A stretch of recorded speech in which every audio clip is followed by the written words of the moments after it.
Okie dokie, everybody. Welcome back. You're here at the Fox Den with Pater Voss, the Papa Fox. When we last left off, we had talked with Renegild, the leader of this town, it seems like, and she suggested that we do a few things around. So we are going to try to take care of some of these quests. First, we are going to get some Been looking rest. everywhere for you. Zawa, how is it the Nalpazka are so untroubled by ridicule or self-doubt? Can such techniques be taught? You do not have what it takes to learn. That's ridiculous. I've always been an attentive student. I have 3 degrees. And your nose is too big for your face. It may be a little ungainly, but it's... Oh, I see now. Ah, that's funny. That's hilarious. Okay, what about this guy? You found anything in your lunch for me? Nope. Okay. Indeed. I think, let's go... See, I think Rayfald was the one who was... If you weren't gonna fetch the liquor for me, you didn't have to tell Oh, Havrick about it. Now he's banned me from the inn altogether.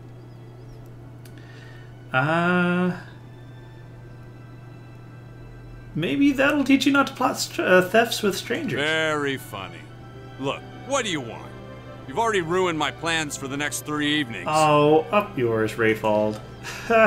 Okay, let's go ahead and get some rest at the inn here. And let's be about it. How are y'all doing? I'm doing better. It's the weekend, so, you know, there's that. My son's in bed, so that... he's been, I guess, what you could be calling, going through the terrible... Oh, we forgot to go downstairs. Let's actually go ahead and do that. Yeah, he's going through the terrible too, so he's been having a bit of a time of it lately. Been getting a little bit more moxie in him, so there you go. Gambler. Okay, can we take that? No. 10 Ponds says he trips them. You're awful. Okay. Let's take a look to see what this guy has to say. Hey, check on us. We're causing trouble. Who are you? Okay, humble fisherman. What are you playing? No thanks. No. No, I don't want to do gambling minigames. This is not what I do. But yeah, let's go ahead and get some sleep. With standard melee. Okay. Yep.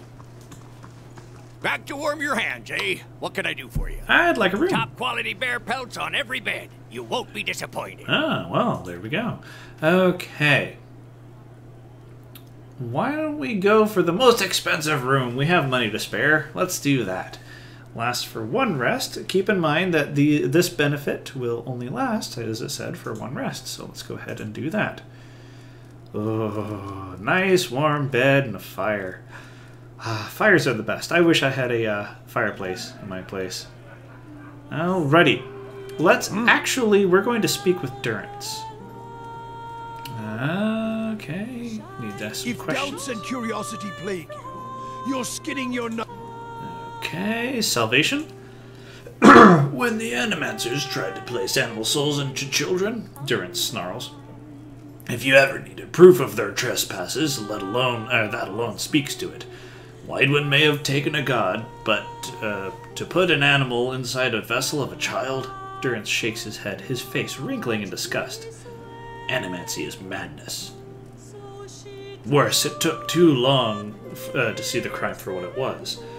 I heard of the first's tales, the Orlan, suffering first. He chuckles ruefully, then sneers, like they always do. Animals within animals, compounding the madness. Did you see what happened? First was a woman. Could have chalked that up to female weakness. Durance. Then the catmen. Could have chalked that up to them being animals. His hands tighten on his staff. Then more and more and more souls ended up at their claws. Durance's gaze hardens. He would have given anything to place them within a cage with those they saved and see their craft shape the craftsman. Let those children tear their tormentors apart. I can only give a taste of what they should suffer. It's meager fare for us both. I want to ask you more about the region and its history. Okay, something else. Tell me about The Magran. answers will seed more questions. Oh, you know her. You must. He gives a bitter chuckle, and his tone evens out. She's a many-handed person. Okay. What's your view on Magran? She's a goddess, as fickle as they come. And with all the failings you'd expect of an empress and a whore. Too many eyes, too many wants, too much to hold on to. That's the failing of a god. More aspects than words to describe her, like most of them. A god with many nations to oversee, only serves to spread herself too thin. Although flame rarely crosses twice, so perhaps that is the only truth she embraces. Who knows?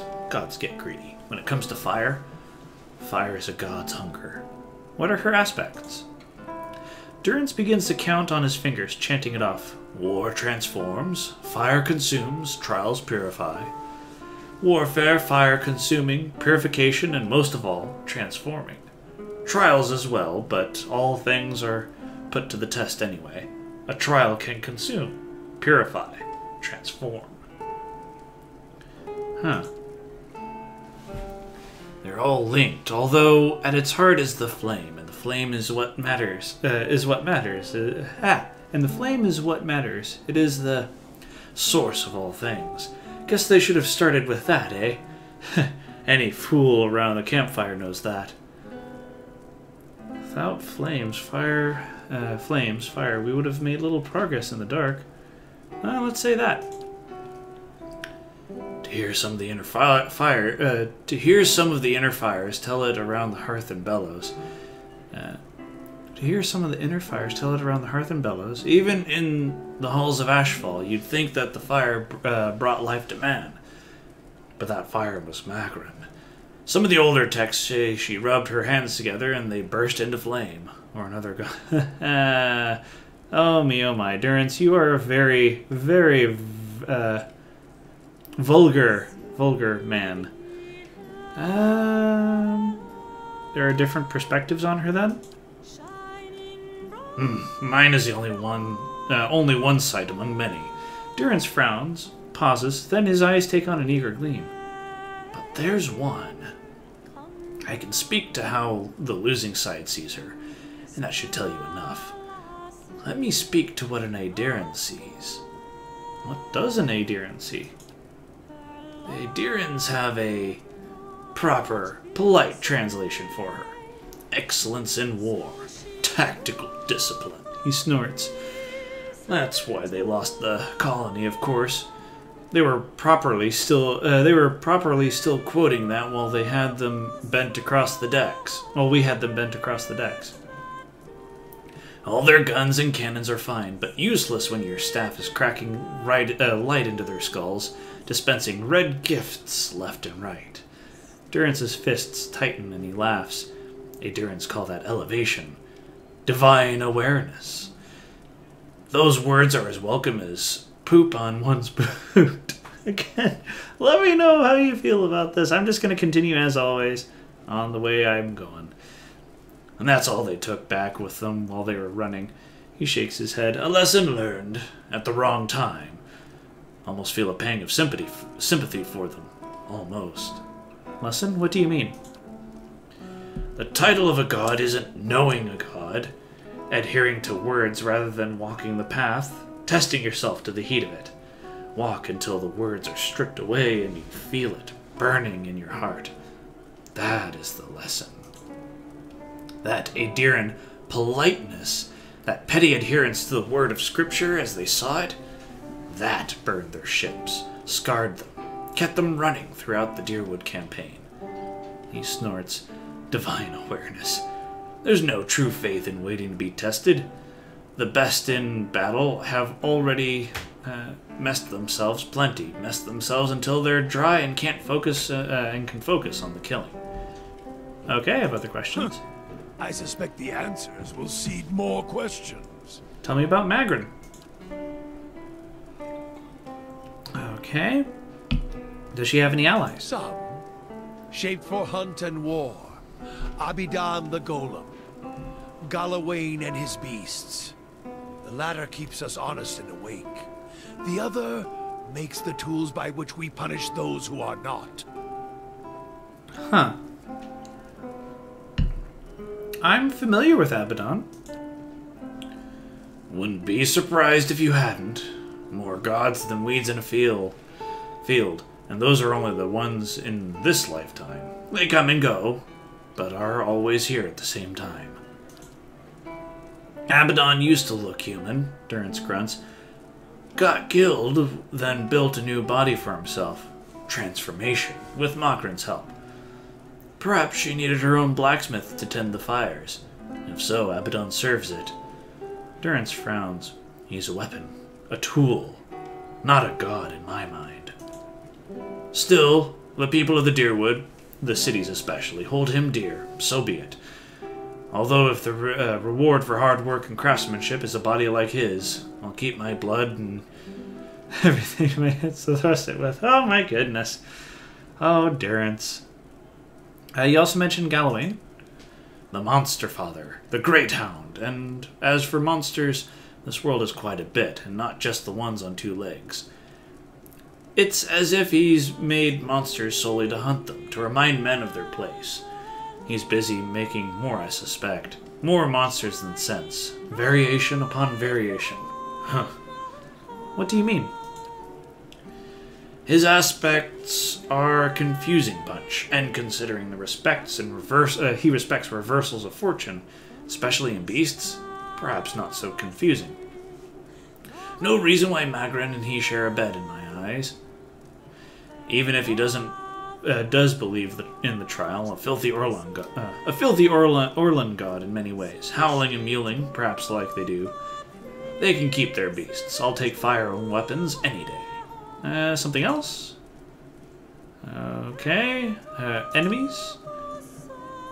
Do you have whale's eyes painted on your skin? There's more mysteries than questions, and even a marching force of answers won't placate you. Even soldiers need to let the... Okay, cool. Okay, well, that's the end of that conversation. Okay, looks like we have Ader all nice and ready to go and be our tankety-tank. Tink-tank. What do you call a fighter in Dungeons & Dragons who wants to take a few levels in Wizards? Or just has high intelligence, either way.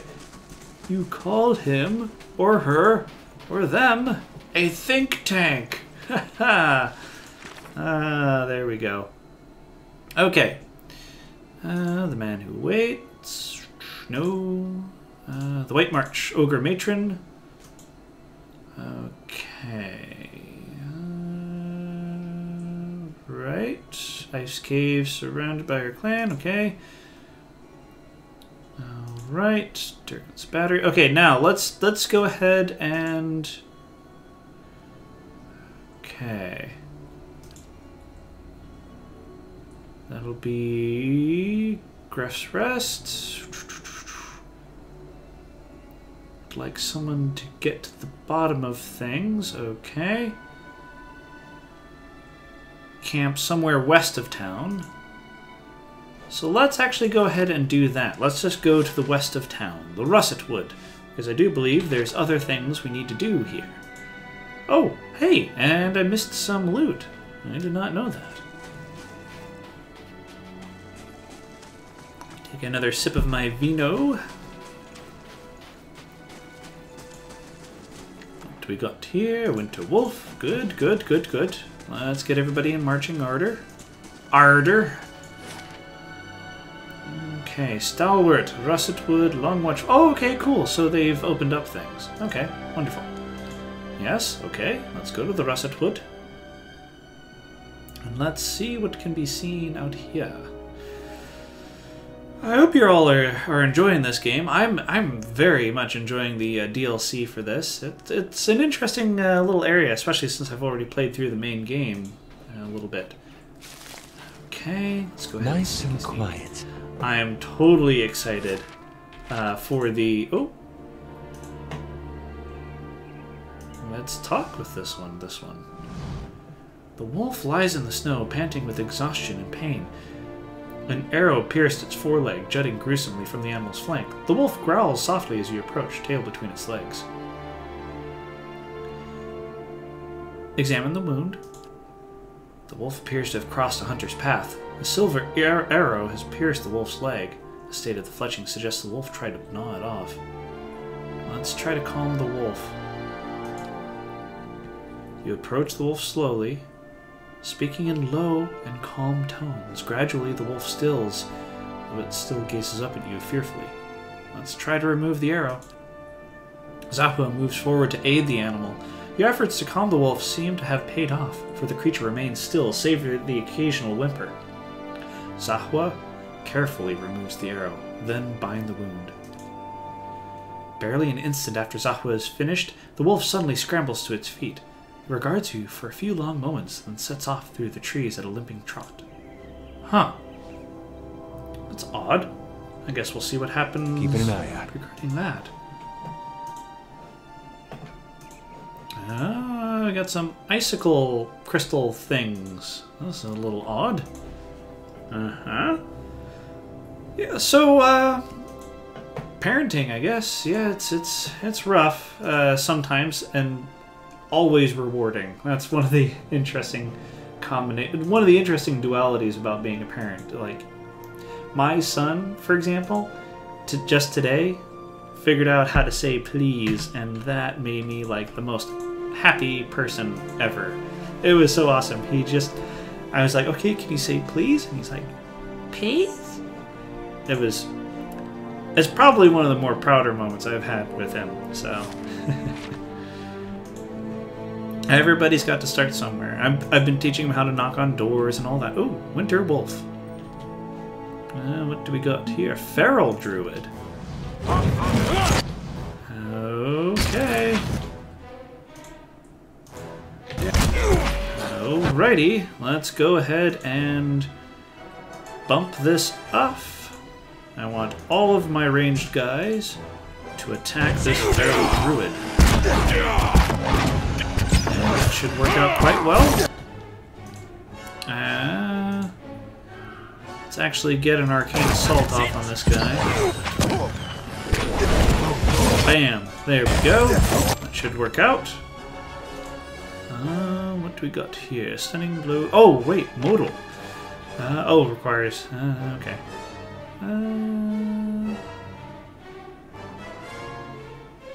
Yeah, no, we're okay. We're good. So strikes. Let's go ahead and attack this and this. Very good. Wonderful.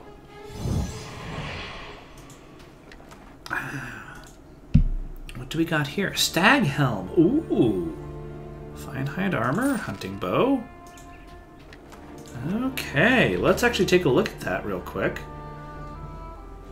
We might want to. I wonder. Okay, well, there we go. What is that? Athletic. What is it? 2 to athletics, immunity to stuck.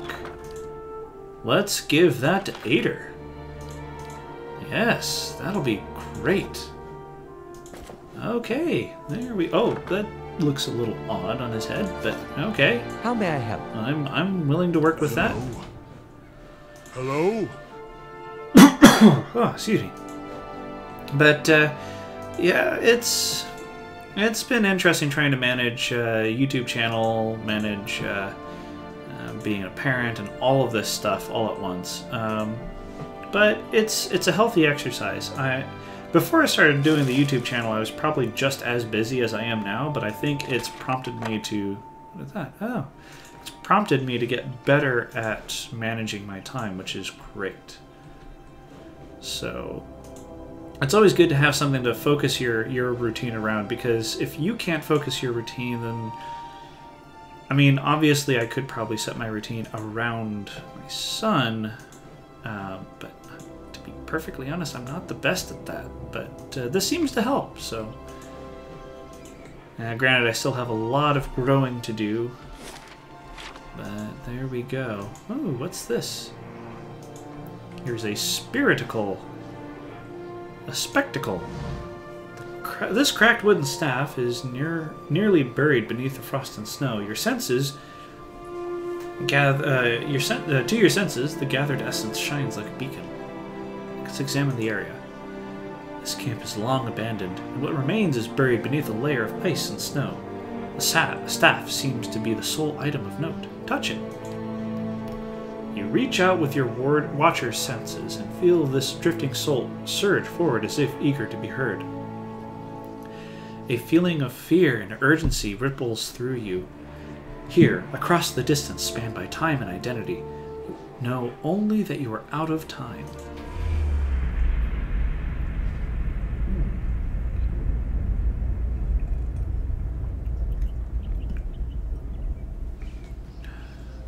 What is going on? Did you think to escape me by climbing a mountain? I would have tracked you across the sea, thief. Please, Master, have mercy. I kept the grimoire hidden safely away, and I can take you to it.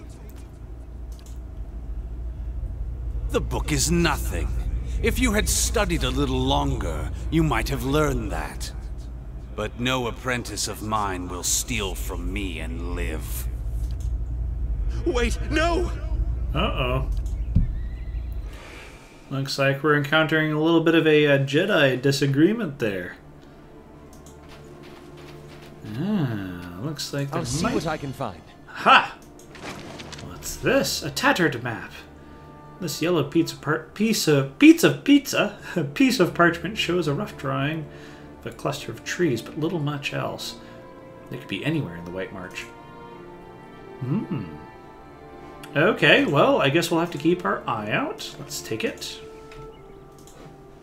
And let's go ahead and continue four-cornering this area.